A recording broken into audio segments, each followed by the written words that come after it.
Similar to most Kompass data, you can export your proposals and projects as CSV files. To do so, go to either the Proposals or Projects page and click on Actions.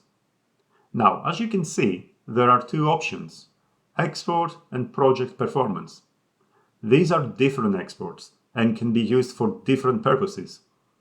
Let us have a look at both. First, let's discuss exports. Kompass requires the start and end date of the export.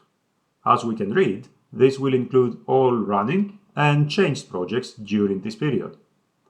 True to every database, it is essential to identify the nature of each row. In this case, each row represents a project that is identified by its ID column. This ID is the same as this ID. You will get several data in here, including all the information seen on this page. However, this file can be unmanageably wide and broad.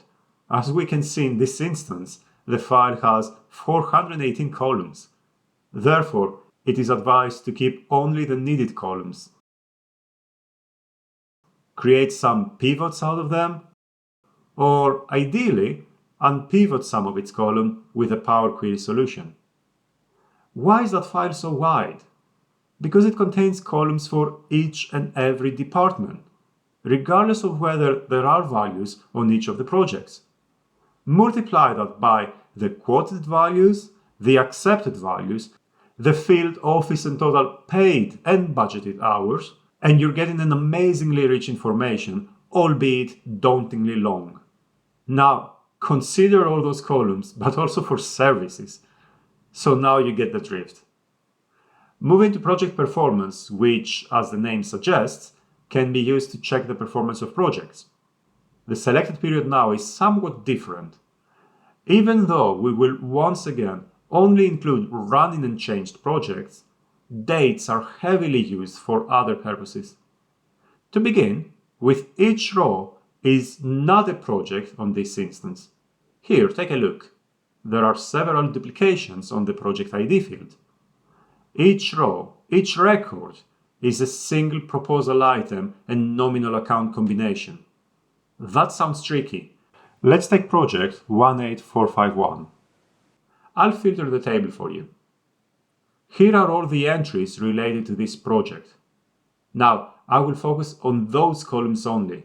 Can you see the entries?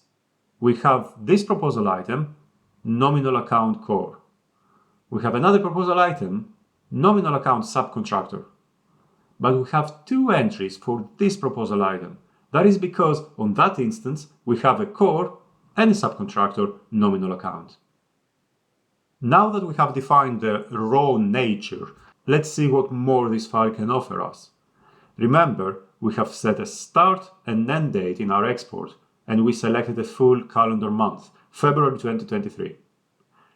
Invoice standard start is the total invoice amount on February 1st, 2023. Invoice standard end is the total invoiced amount on February 28th. Invoice change is the difference between those two. The same goes for hours worked and paid for field, office, and total, costs,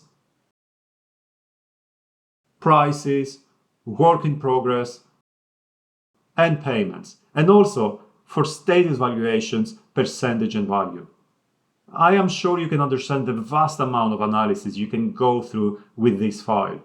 This file is mostly used to monitor any valuation carried out by managers that might not have been invoiced yet. Work in progress is the key here, but payments can offer so much information to fully understand your finances.